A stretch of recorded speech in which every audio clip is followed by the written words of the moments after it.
Hey guys welcome back. तो आज इस वीडियो में हम दो बहुत ही इंटरेस्टिंग कंपनी जिनके Q2 FY25 के नंबर्स आ गए उनको एनालाइज करने वाले हैं। अब नाम तो चलो आपने देख ही लिया होगा, एक है टिप्स इंडस्ट्रीज जो रीनेम हो गया अभी टिप्स म्यूजिक हो गया है, और दूसरा है पीवीआर आइनॉक्स। तो इन नंबर्स को एनालाइज करने से पहले थोड़ा एक मिनट स्पेंड करते हैं इनके बिजनेस मॉडल को समझते हैं। सिर्फ मेरा काम सिर्फ आपको इनके नंबर्स बताना, किसने रेवेन्यू क्या किया है, इसमें ग्रोथ है कि नहीं, एबिटा क्या है, पैट क्या है, सिर्फ इतना बताना नहीं है। मेरा काम है आपको उसके पीछे की स्टोरी बताना। मतलब कंपनी ने अगर अच्छा नंबर्स दिया है तो क्यों दिया है, उसके पीछे की रीजनिंग क्या है, कंपनी का बिजनेस मॉडल क्या है, इन कंपनी के बिजनेस मॉडल में कोई इनहेरेंट स्ट्रेंथ है क्या, इनके पास कोई मोट है क्या, ये सब बताना भी मेरा काम है। राइट, मतलब सिर्फ नंबर तो चलो आपको कहीं पे भी मिल जाएंगे। राइट, आप गूगल कर लो आपको ये नंबर्स मिल जाएंगे, बट देन स्टोरी, इसके पीछे का रीजनिंग क्या है, that's the whole point. I analyse this company for you.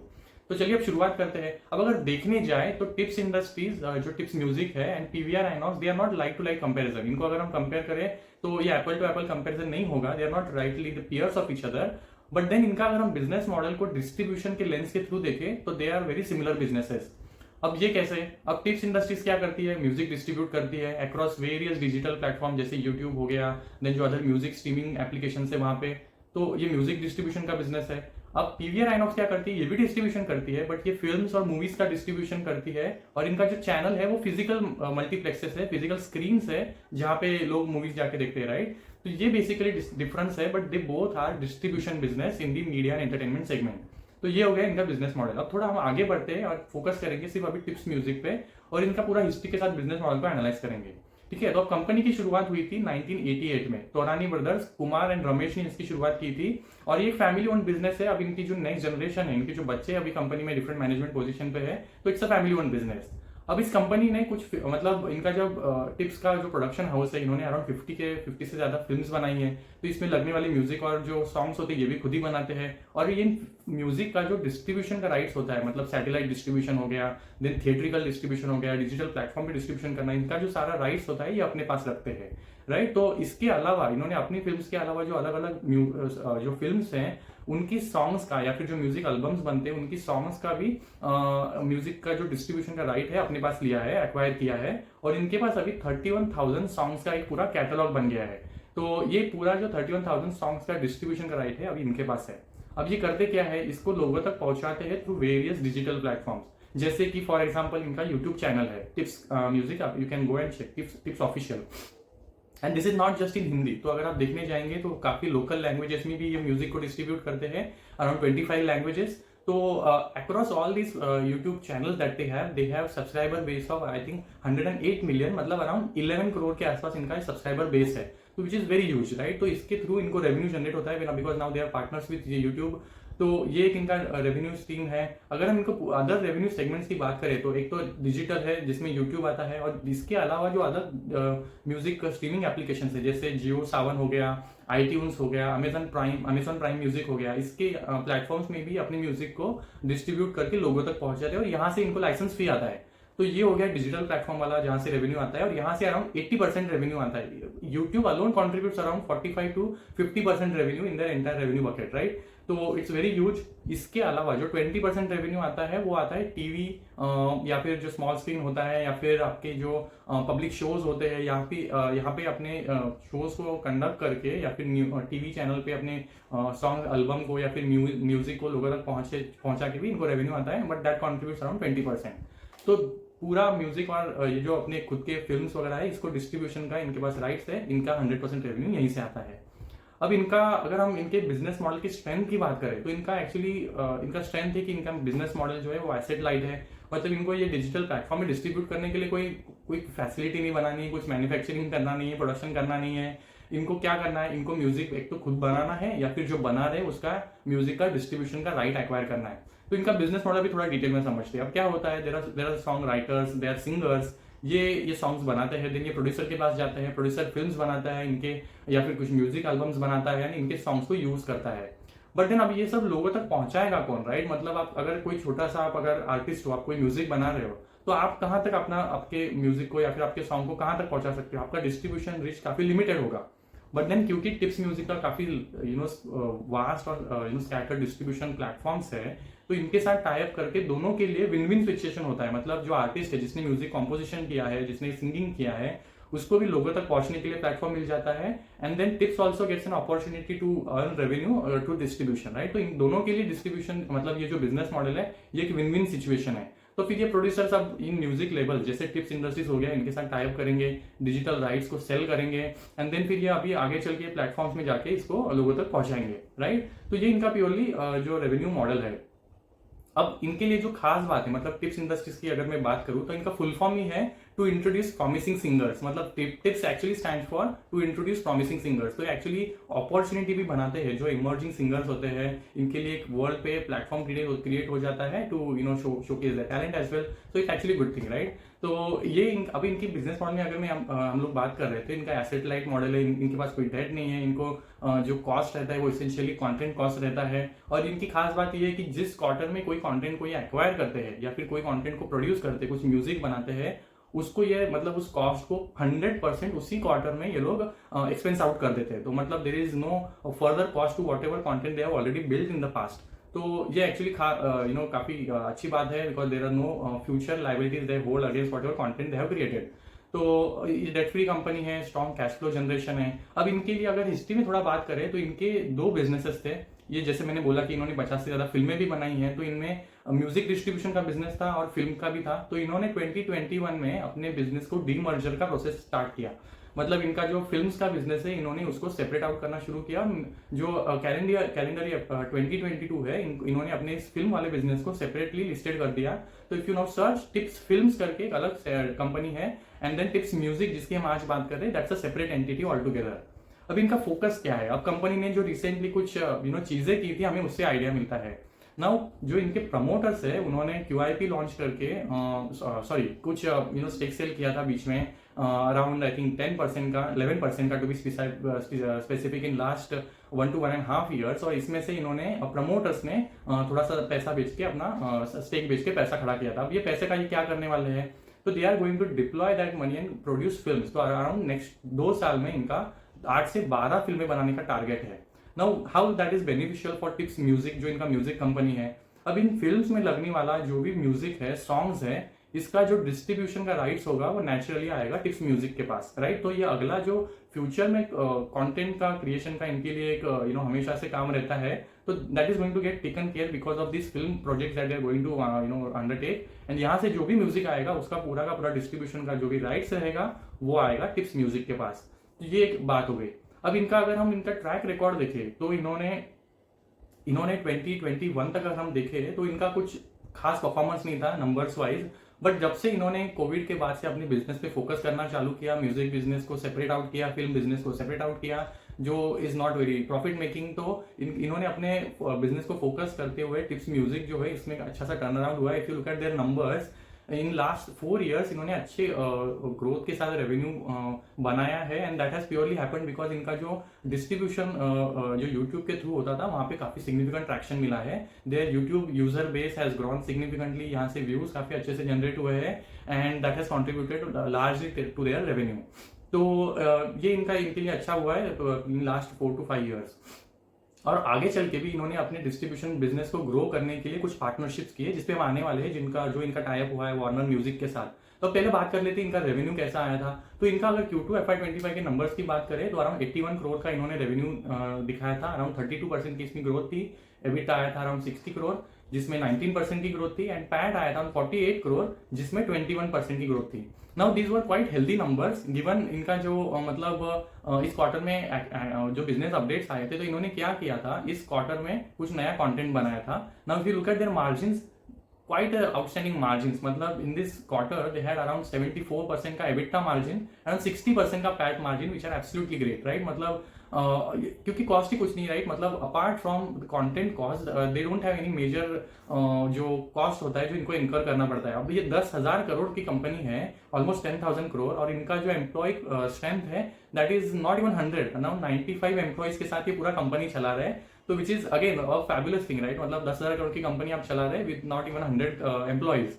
So cost जो इनका एडवांटेज है इनके लिए, मतलब काफी कम कॉस्ट है, डेड भी नहीं है, तो they are just milking on that fact, right. मतलब जो भी आप रेवेन्यू बनाएंगे, आप अगर इनका कंटेंट का कॉस्ट निकाल देंगे तो entire thing is going to flow down to your PAT.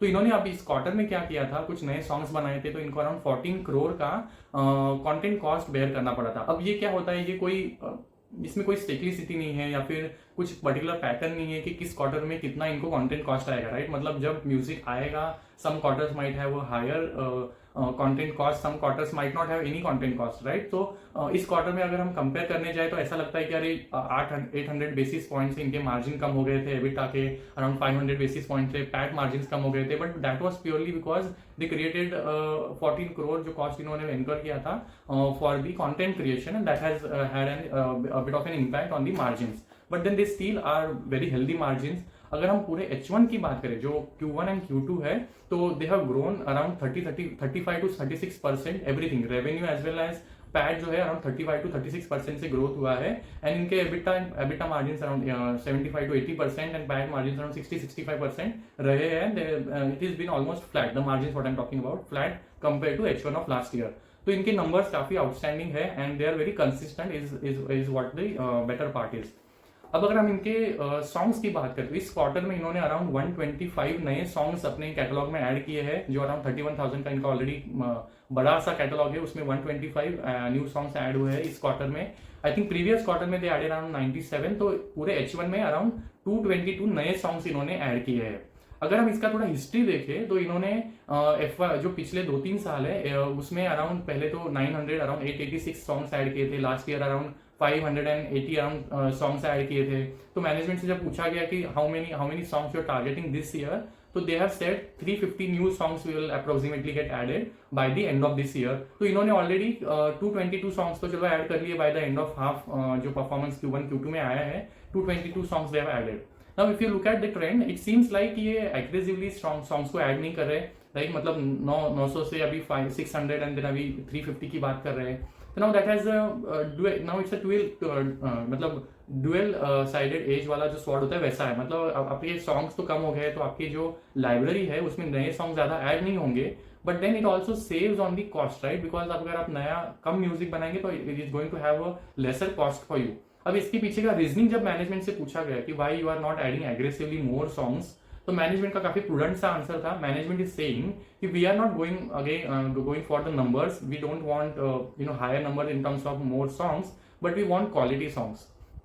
So apart from the Hindi songs, what they're focusing on is the regional songs like Punjabi, और they are aggressively looking at partnership with local जो music है इन दी south, तो तमिल हो गया या फिर तेलुगु हो गया, वहाँ पे ये लोग नए सॉन्ग्स या फिर डिस्ट्रीब्यूशन राइट्स को एक्वायर करने के लिए देख रहे हैं, and that is what they think is going to drive growth for them. तो इनका फोकस होने वाला है क्वालिटी कंटेंट में and not the number. So it might optically look इनके नए सॉन्ग्स का addition is on the declining trend, but that is conscious call और कॉन्शियस डिसीजन जो मैनेजमेंट ने लिया है टू एंश्योर कि क्वालिटी ये मेंटेन कर पाए।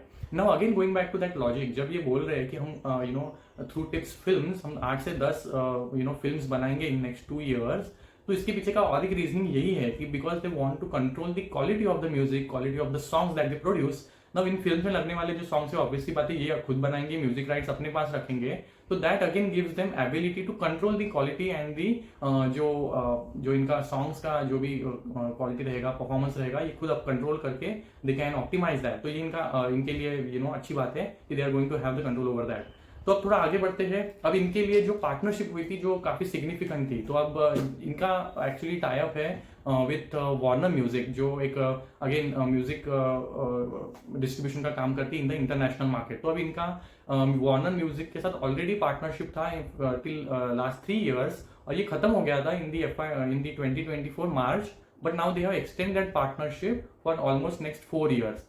Now why is this significant? तो अब होता क्या है, Tips music through its different distribution platform जो भी है डिजिटल म्यूजिक को डिस्ट्रीब्यूट करता है, लोगों तक पहुंचाता है डोमेस्टिकली, बट देन इंटरनेशनल में बॉलीवुड सॉन्ग्स को पहुंचाने का काम ये करते हैं थ्रू पार्टनरशिप विद दी ये जो वार्नर म्यूजिक है। तो they have given access to their music catalogue to Warner Music and then international सारे मार्केट्स में इनके कैटलॉग को, इनके सॉन्ग्स को पहुंचाने का काम वार्नर म्यूजिक करने वाला है। तो इनकी मिनिमम गारंटीज होती है जिसके थ्रू जैसा जिस क्वार्टर में रेवेन्यू जनरेट होगा on actual account, actual basis, that will get recorded in the books of the ये जो टिप्स म्यूजिक है।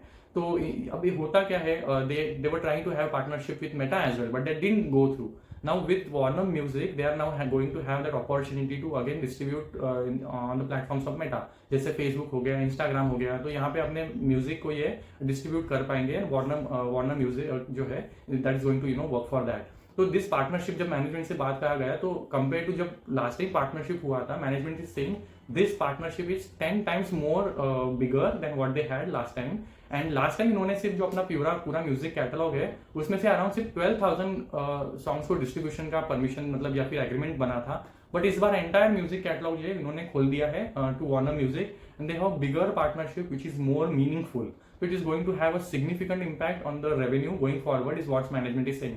Currently also अगर हम इनका रेवेन्यू देखें तो अराउंड 30% डोमेस्टिकली आता है, अराउंड 70% इंटरनेशनली आता है। तो now that trend is always going to continue with such a huge partnership that they already have now with the Warner Music. तो चलो ये काफी अच्छी बात थी। आई थिंक अगर हम गाइडेंस पे अभी थोड़ा आते हैं तो इनका जो मैनेजमेंट इज वेरी होपफुल कि हम पूरा जो FY25 है उसमें 30% से रेवेन्यू को ग्रोथ करेंगे, 30% से पैट को ग्रो करेंगे। और अगर हम कंपेयर करें कि अब तक H1 में इन्होंने क्या किया है, तो H1 में जैसे मैंने बोला कि अराउंड 35% से रेवेन्यू को ग्रो किया है, 36-37% से पैट को ग्रो किया है। तो they are already have under delivered and under promised and over delivered of their whatever entire year guidance is. तो they are well on track. ये अपने जो गाइडेंस है उसको ऑब्वियसली बात है कि एक्सीड भी कर सकते हैं bye the end of the year. तो हमें देखना पड़ेगा।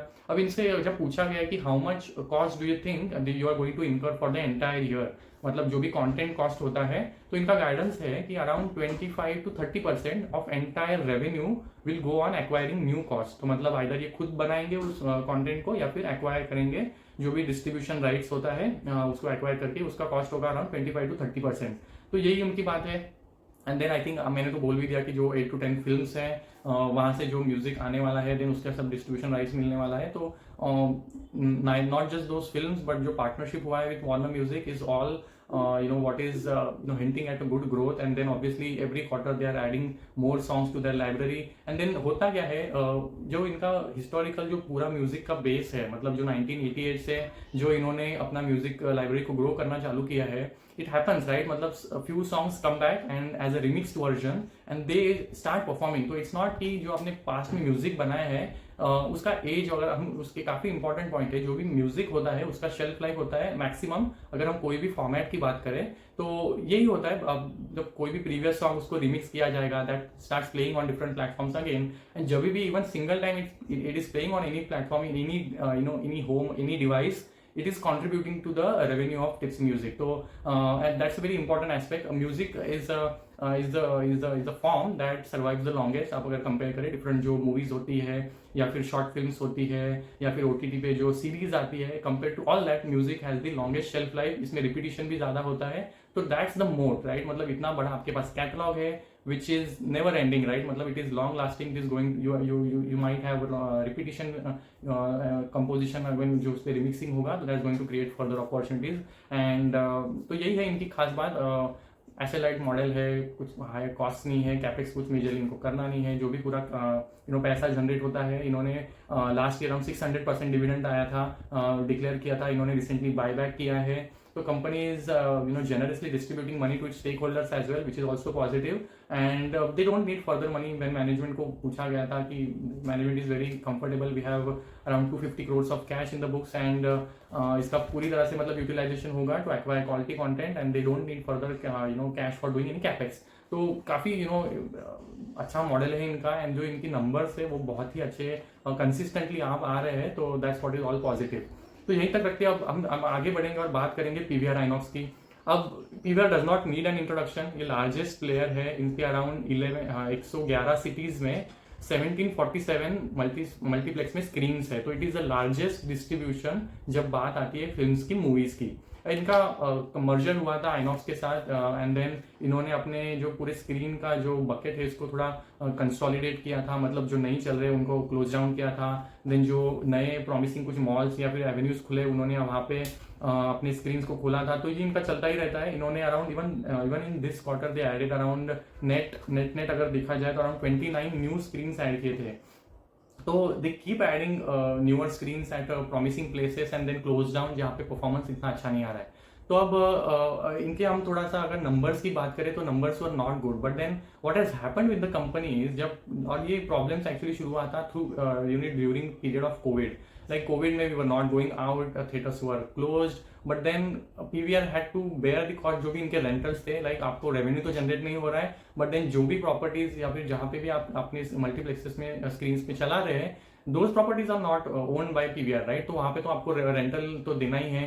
तो आपको जहाँ पे एक साइड पे एक्सपेंसेस को बेयर करना है, आपको एक रेवेन्यू जनरेट हो रहा है या हो नहीं रहा था। And through all that period they have gone through a really bad phase, though I mean operational they were still not doing that bad, but because of the higher इनका date भी काफ़ी है एंड देन इंटरेस्ट एक्सपेंसेस जो है या फिर जो अपने मल्टीप्लेक्स स्क्रीन्स को मेंटेन करने के लिए इनको जो कंटिन्यूसली कैपेक्स करना पड़ता है, अपग्रेड करना पड़ता है, इसकी वजह से जो इनका अमोर्टाइजेशन एंड जो कॉस्ट होते हैं बाकी सारे प्रॉपर्टीज को मेंटेन करने के लिए, that are quite high. And then जब नीचे आते हैं ऑपरेशनली तो चलो अच्छा किया, but then that is really hampering the profitability. तो इनके साथ यही थोड़ा सा प्रॉब्लमेटिक सिनेरियो है। बट देन यहाँ से अब थोड़ा थोड़ा रिवाइवल इन्होंने रिसेंटली देखा है। इवन जो दिस क्वार्टर है Q2 FY25, इन्होंने ऑलमोस्ट सेकेंड हाईएस्ट अपना रेवेन्यू जनरेट किया है। But then when we go towards the bottom line, इन्होंने still they were not in profit even in this quarter। तो but they are very close। अब होता क्या है, इनका जो पूरा बिजनेस मॉडल है ना, ये 3 पिलर्स पे डिपेंडेंट है, और अगर इनमें से एक भी पिलर कहीं पे भी कुछ गड़बड़ होता है तो इट मैसिवली इम्पैक्ट्स देम। तो होता क्या है, whenever these 3 pillars are acting in sync, then इनके लिए सबसे बेस्ट सिचुएशन बनता है। तो ये 3 पिलर्स क्या है, एक तो पहला है कंज्यूमर, मतलब कंज्यूमर सेंटिमेंट अच्छा होना चाहिए।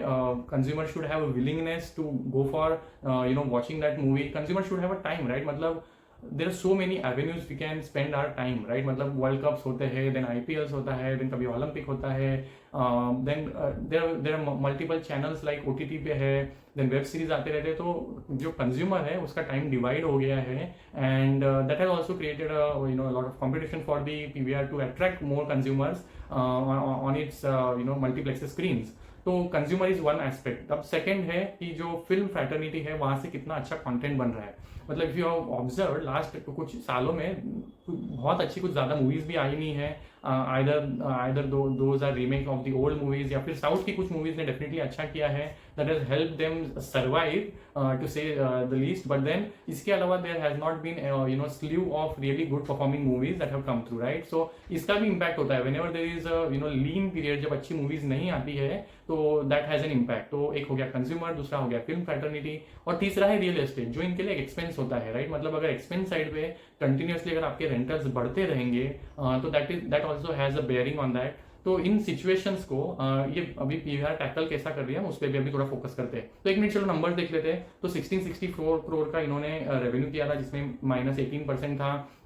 EBITDA 521 करोड़ था, जिसमें -29% डिक्लाइन, मतलब 29% की डिक्लाइन थी। पैट तो चलो -12% था, 100% की ऑलमोस्ट 110% की डिक्लाइन थी। इनके EBITDA मार्जिन भी काफ़ी इंपैक्टेड थे। EBITDA मार्जिन 500 बेसिस पॉइंट से नीचे आए थे, एंड पैट मार्जिन की तो क्या ही बात करें। तो numbers were absolutely dismal. But then जो ट्रेंड अगर हम देखें हिस्टोरिकली लास्ट जो क्वार्टर्स है, इसमें धीरे धीरे मतलब थोड़ा सा इन्होंने कंट्रोल किया है अपने कॉस्ट को, रेवेन्यू को ग्रो किया है साइमल्टेनियसली। अब जब मैनेजमेंट से पूछा गया तो are you seeing better trend in terms of the number of people visiting your multiplexes, तो there is a bit of positive aspect there. Last year जो अराउंड 140 मिलियन, मतलब 114 करोड़ लोगों ने विजिट किया था मल्टीप्लेक्स को, FY24 में अब वो 15 करोड़ हो गया है। तो there is a slow growth, but then there is a long time to catch before जो कोविड जितना फुटफॉल होता था, they are still long way from that. So even if you look at the numbers from half year perspective, there is not much growth. I mean, not much sense to talk about it. But then जो positive aspect, if you look at positive aspect, what is happening good for them is there is a strong pipeline of movies that are going to come in the Q3 and Q4. Now why that is important is now since we are out of that fear of COVID and all that is behind us. Now when the really good movies start coming in the Q3 and Q4. Now why it has come to Q3 and Q4? क्योंकि जो हमारा Q1 था वहाँ पे election period था, and then there was monsoon. तो these periods are anyways leaner, and then because of the election the movie का जो भी रिलीज था वो आगे पुश अप पुश डाउन हो गया था in the latter half of the year. तो अभी दिवाली के आसपास एंड Q4 ईयर एंड के आसपास इनका काफी अच्छी मूवीज आने वाली है, and then that is going to generate a significant traction for them, and management is very hopeful. Now why I'm saying is this is going to be a really interesting time to watch out for PVR is because इनका काफी जो focus है, अभी इन्होंने क्या किया है, cost side पे काफी ऑप्टिमाइजेशन किया है. जैसे मैंने स्टार्ट में भी बोला, इन्होंने जो अपने लेस परफॉर्मिंग या फिर जहाँ पे इतना फुटफॉल नहीं आ रहा है वो सारे नॉन परफॉर्मिंग प्रॉपर्टीज या फिर मल्टीप्लेक्सेस को इन्होंने बंद कर दिया है, एंड जहाँ पे अच्छा रेवेन्यू आ सकता है, फुटफॉल बेटर है, ऐसे सारे मॉल्स में मल्टीप्लेक्सेस में अपने स्क्रीन को ऐड किया है. नाउ इन्होंने कॉस्ट साइड पे या फिर स्ट्रेटेजी वाइज जो भी ऑप्टिमाइजेशन कर लेना है वो कर लिया है. नाउ अगर अब अच्छा कंटेंट आता है तो ऑब्वियसली बात है people in the free time might go watch there, तो इनके लिए अच्छा रेवेन्यू बनेगा. अगर now if that translate into higher PAT और पॉजिटिव पैट, तो इनका फोकस क्या है, मैनेजमेंट ने कहा है कि within next 12 to 15 months our focus is purely going to reduce our debt. तो इनका अराउंड जो करंटली डेट है around 1215 crore to 50 crore to around 1300 crore का है. तो इनका टारगेट है by next 12 to 15 months debt को 50% से कम करना, ये इनका मेन टारगेट है. तो ये कैसे अचीव करने वाले हैं, now through that good pipeline of film that are going to come in the Q3 Q4, if they are able to really get into green profit बनाते हैं, तो they are going to purely focus use that cash flow to repay the debt. तो ये इनका first point है कि date को repay करना, इंटरेस्ट का जो बर्डन है उसको कम करना. सेकेंडली, इनके पास कुछ प्रॉपर्टीज है मुंबई, अहमदाबाद या फिर पुणे में जिसको ये सेल करने वाले हैं. They are in the talks to sell those properties. यहाँ से अराउंड 300 to 400 करोड़ जनरेट होगा, ऐसा इनका एक्सपेक्टेशन है. तो with this all this couple of measures they are expecting कि इनका जो डेट है बाय नेक्स्ट 12 to 15 मंथ्स 50% से नीचे आएगा. Now just understand, you are growing your revenues, operationally you are anyways now doing good, and now if you start to generate profits, it will eventually be a turnaround story, because that was the impeding factor कि that was not letting them make good profits. अब अगर date ही कम हो जाएगा तो they will get into a green territory, profit बनाना लगेंगे, and it will actually be a turnaround story. So it has gone through really bad phase. अभी भी I think 1500-1400 के आसपास चल रहा है, तो it might just rocket up when these numbers are delivered in Q3 and Q4. So we'll have to really look out for. So that's the whole story. अब इसके अलावा ये लोग अगर हम इनके अगर रेवेन्यू सेगमेंट्स की बात करें तो चलो मूवी टिकट वाला तो इनका बिजनेस है जो जहाँ से इनको मेजरली अराउंड 51 to 52% रेवेन्यू आता है. बट इसके अलावा इनका जो रेवेन्यू आता है वो कहाँ से आता है, फूड एंड बेवरेज से. मतलब you just don't go and watch movies, right, you will have some snacks, will have some coke. सो ये फूड एंड बेवरेज वाला जो सेगमेंट है 30% रेवेन्यू आता है. अब इन्होंने क्या किया है, देवयानी इंटरनेशनल के साथ पार्टनरशिप किया है. मतलब all those places where they are opening their newer screens, they are mostly malls, right? And malls में you will find कि देवयानी इंटरनेशनल के पिज्जा हट के स्टोर्स होते हैं, KFC के स्टोर्स होते हैं, then Costa Coffee के स्टोर्स होते हैं. So what happens is instead of preparing all these menu or options themselves, they have tied up with Devyani International. Devyani International की जो स्टोर्स है यार, KFC, पिज्जा हट या फिर Costa Coffee, they are going to serve the customers of the PVR. So it is a win-win situation for both. The customers of PVR will have more options, and then Devyani also International also gets some business, right? So that's what they are tied for. They are really looking to add value. अब इन्होंने Q2 में अगर हम बात करें तो अपने ticket की जो कॉस्ट थी उसमें कोई मतलब बढ़ाया तो है ही नहीं. ईयरली जो अराउंड 4 to 6% के टिकट के प्राइस में ये लोग हाइक करते हैं. बट देन अगर हम Q2 के टिकट प्राइस की बात करें तो that has I think come down by I think 6 to 7%. जो इनका फूड एंड बेवरेजेस में एवरेज टिकट प्राइस तो मैंने बोला कम हो गया. इनका ऑक्यूपेंसी भी Q2 में डाउन था because monsoon and then may be not good line of the movies that we had in Q2. But then इनका जो फूड एंड बेवरेजेस वाला जो सेगमेंट है जो कंट्रीब्यूट करता है 30% का, उसमें भी आई थिंक फ्लैट था, कुछ ज्यादा ग्रोथ थी नहीं around Q2. But then this essentially should do well in the Q3 and Q4 is what management is hoping for. तो यही है. अगर हम चलो हमने मैनेजमेंट की गाइडेंस की बात कर ली, कैपेक्स की बात करें तो मैनेजमेंट ने कहा है कि we this from now onwards we are not going to focus doing more capex or aggressively doing the capex. We are just going to have maybe very limited number of screens that we'll add at the end of this year. We are going to maintain whatever screens we have already have in our our bucket, and we are going to focus on optimizing जो loss making है. We'll continue to shut them down and just focus on the existing ones which are doing good. And इनका अभी काफ़ी तरीके के screens होते हैं, right? मतलब IMAX होता है, 3D 4D होते हैं, तो which are more premium. तो इनका जो premium जो screens का contribution है that is around 15%, and management is guiding कि we want to take the premium screens का जो contribution है to around 20-22% by in next 1 or 2 years.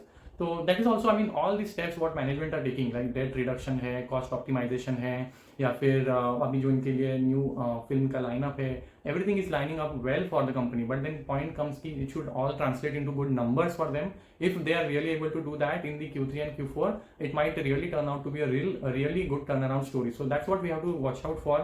Debt पे तो obviously इनका focus है, as I said, through all the measures that they are taking. But we'll have to look at, right? I mean, occupancy बढ़ेगा, and then अगर एक film अच्छा करती है तो PVR is going to do well. अब let's summarize what we have all talked about. ठीक है, जब टिप्स की हमने बात की थी, म्यूजिक डिस्ट्रीब्यूशन करता है, डिजिटल प्लेटफॉर्म से करता है तो कैपेक्स नहीं करना पड़ता. बट देन पीवीआर को कंटिन्यूसली कैपेक्स करना पड़ता है, फैसिलिटीज को मेंटेन करना पड़ता है, which is very capital intensive, right? तो यही इनका डिफरेंस है. And then Tips has an advantage. May be they are not like, again they are not apple to apple comparison, they are not peers. But then अगर हम business model को ऐसे broadly समझे तो it gives us an idea कि which business really has a moat. Now PVR also has a moat. I mean, definitely it is the largest distributor of films through theatrical experience. But then इनके लिए जो सब अच्छा करेगा जब इनके लिए फिल्म जो लाइनअप है वो अच्छा है, consumer sentiment is good, and then जो इनका थर्ड रियल एस्टेट वाला जो कॉस्ट है, ये जब सारी चीजें अलाइन होती है then only PVR can do well. So there are quite a few ifs and buts and conditions. तो यही है. I think I have covered everything what I had to. So we'll cover them in the future quarters as well. I'm really hopeful that now PVR would turn around from here, but we'll have to really see if they're able to deliver on those numbers. Okay, so let's see. Let me know if you have any questions. Do post in the comment box, and I will try to answer those in the future videos. Thank you so much.